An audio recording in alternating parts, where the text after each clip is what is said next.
They say you're not truly defeated until you stop trying. But what happens when billion-dollar empires crumble? When beloved brands face extinction? Some stories end there, but the ones we're about to tell, they're different. These are tales of resurrection, of refusing to die, of comebacks so dramatic they rewrote the rules of business itself. 1997. Apple Computer is 90 days from bankruptcy. Their stock has collapsed from $70 down to $3.30. They're hemorrhaging over $1 billion per year. Microsoft owns 97% of the computer market, Apple 3%. Dell CEO Michael Dell is asked what he'd do with Apple. His response: "I'd shut it down and give the money back to the shareholders." Wall Street agrees. The tech press writes obituaries. 12 years earlier, Steve Jobs had been forced out of his own creation, exiled at just 30 years old. He poured his money into Next Computer, which sold almost nothing. But he also bought a struggling animation studio for $10 million. That studio, Pixar, created Toy Story, which made $400 million. Meanwhile, Apple was dying without him. When Apple paid $429 million to acquire Next in 1997, they were essentially paying Jobs to come back and save them.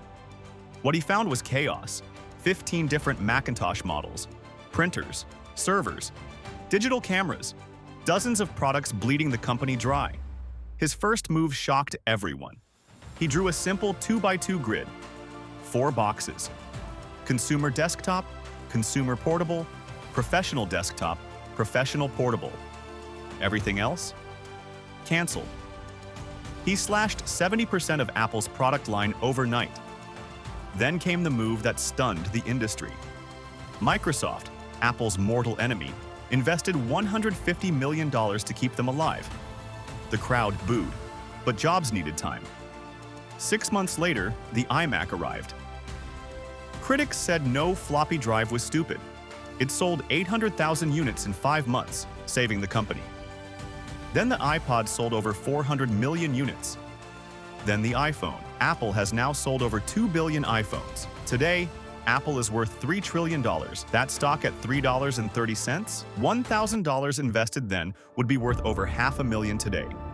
From 90 days away from death to the most valuable company on Earth, selling over $400 billion worth of products every single year.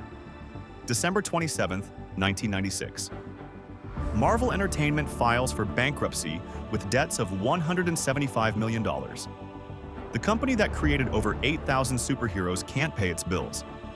Comic book sales have collapsed by 60% since 1993. Desperate for cash, Marvel has already sold off its most valuable characters. Spider-Man goes to Sony for $7 million. $7 million. The X-Men and Fantastic Four go to Fox.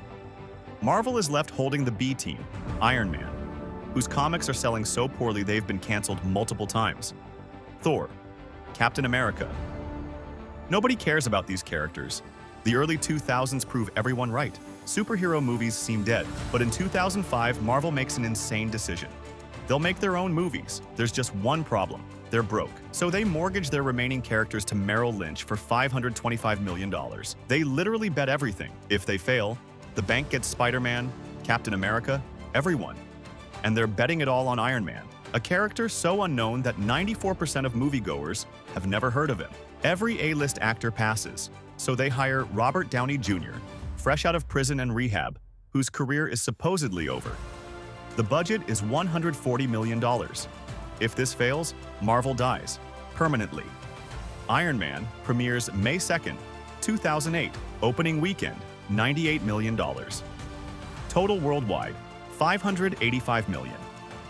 But at the very end of the credits, Samuel L. Jackson appears as Nick Fury. I'm here to talk about the Avenger Initiative, 6 words that changed everything.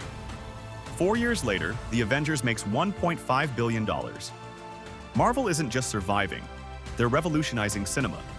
Avengers Endgame makes $2.8 billion. The total box office for Marvel's cinematic universe? Over $29 billion. In 2009, Disney bought Marvel for $4 billion. Today, that looks like the greatest acquisition in entertainment history. Marvel makes Disney over $5 billion per year. Those characters Sony bought for $7 million? They'd be worth billions now. The B Team became the biggest entertainment franchise in human history. 2003. LEGO is losing $292 million in a single year. By 2004, they're losing almost $1 million per day. Their debt, $800 million, larger than their entire annual revenue. The company that survived World War II, that invented the modern toy brick in 1958, is dying. Kids don't want building blocks anymore. They want Xbox, PlayStation, instant gratification. LEGO panics. Between 1994 and 2004, they increased their unique elements from 7,000 to over 12,000 pieces. Production costs explode. They diversify into Legoland theme parks that hemorrhage money, clothing lines, video games that flop, jewelry. They partner with Star Wars, Harry Potter, paying enormous licensing fees. The more they try, the worse it gets. The founding family prepares to sell everything and walk away. October 2004. They promote 35-year-old Jürgen Vig Knudstorp to CEO. He's the first person outside the founding family to run the company. His message? You've lost your way. Go back to basics. He immediately cancels 75% of their product portfolio, shuts down Legoland California, sells the theme parks, slashes unique pieces from 12,000 back to 7,000. The Danish press calls him a corporate executioner. But he does something revolutionary.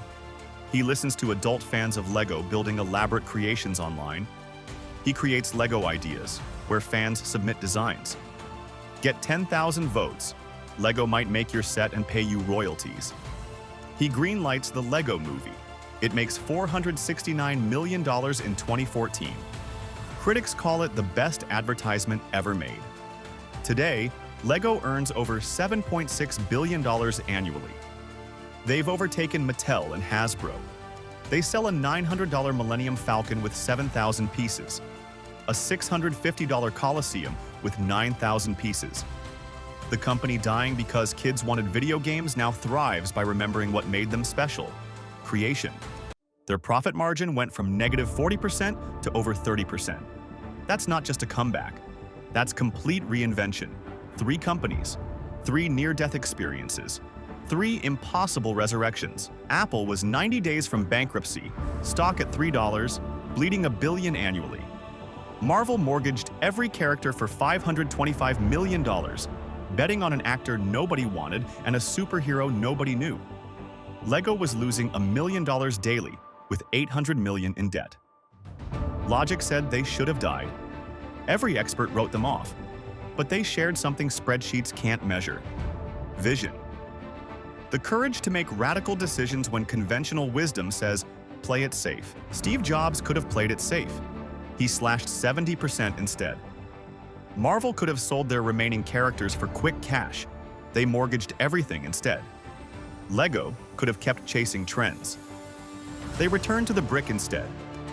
These weren't just business decisions, they were acts of defiance, refusals to accept defeat. Right now, somewhere, a company is failing. A dream is dying. Someone is facing their own 90 days from bankruptcy. And maybe they'll remember these stories. Apple came back from $3 a share. Marvel rose from $175 million in debt. LEGO rebuilt itself from $800 million in the red. Because here's the truth about comebacks. They're not about never falling down. They're about what you do when everyone expects you to stay down. They're about deciding that defeat is not an option. That impossible is just another word for not yet. The greatest business comebacks in history weren't inevitable. They were chosen, one brave decision at a time. And the next one? It might be happening right now. The question isn't whether you'll fall, it's whether you'll rise.